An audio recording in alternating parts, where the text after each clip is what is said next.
Pouvez-vous vous présenter, vous et votre rôle sur le web? Alors, je suis formatrice virtuelle en ligne, spécialisée dans le soutien scolaire pour des jeunes qui sont âgés de 12 à 20 ans. Donc, ce sont des formations qui portent sur des matières comme les maths ou l'anglais, et qui permettent d'accompagner les élèves et les étudiants qui sont en difficulté. Bon, ça consiste aussi bien à présenter des leçons structurées qu'à répondre à des questions, qui peuvent être très précises.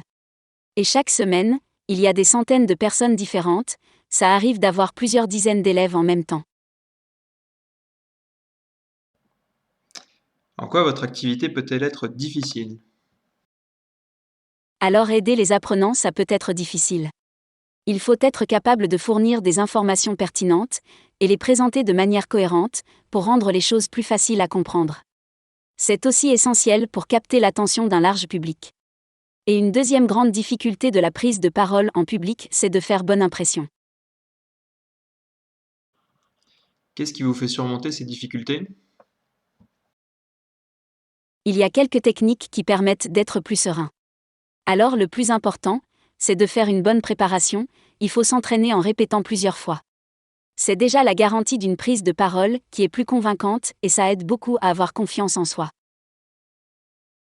Pour être certain de transmettre les informations de façon claire, il faut identifier les grandes idées que l'on veut exprimer, puis penser à une manière logique de les enchaîner. Ensuite, il faut se demander comment les présenter de manière simple. Il vaut mieux utiliser des phrases courtes qui vont à l'essentiel, plutôt que se perdre dans des explications compliquées. Et, si on craint d'avoir des trous de mémoire, on peut préparer des notes qui reprennent le plan de la présentation et quelques informations importantes. C'est pas utile de donner plein de détails, il vaut mieux illustrer son propos avec un exemple concret. C'est vraiment efficace pour garder l'attention des gens, surtout quand les exemples qu'on choisit les concernent directement. Pour la même raison, il vaut mieux regarder les gens à qui on parle, surtout quand on a plutôt tendance à regarder ses notes. Du coup, ça peut aider de porter son regard au-dessus de la tête des personnes, au dernier rang par exemple, au lieu de regarder directement les gens dans les yeux. Alors bien sûr, ce n'est pas toujours facile, la prise de parole, elle peut créer de l'anxiété. C'est tout à fait normal, même les personnes qui ont l'habitude de s'exprimer en public ressentent du stress. Et, pour le gérer, ça peut être utile de prendre quelques secondes pour ralentir sa respiration et afficher un grand sourire avant de commencer à parler. De cette façon, on se persuade soi-même qu'il n'y a aucune crainte à avoir. Après ça, c'est beaucoup plus facile de se maîtriser et de ne pas laisser transparaître de l'anxiété. Quel est le meilleur conseil que vous pourriez me donner pour être à l'aise quand je prends la parole en public?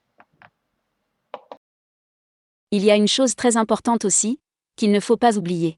C'est que le jugement que l'on a envers soi-même, c'est souvent un jugement plus sévère que celui des personnes qui nous écoutent. Il arrive parfois qu'on se focalise sur une chose alors qu'en réalité, les gens qui nous écoutent ne le remarquent même pas vraiment. Trébucher sur un mot, ça peut déstabiliser, mais ça arrive à tout le monde.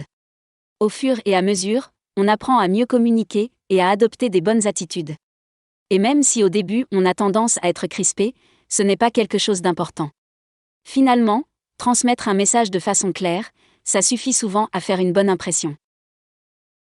Et ça peut arriver qu'on ne soit pas tout à fait satisfait de sa présentation ou de la réponse que l'on a donnée. Mais dans ce cas, l'essentiel c'est d'avoir compris ses erreurs et de se dire qu'il y a toujours moyen de s'améliorer.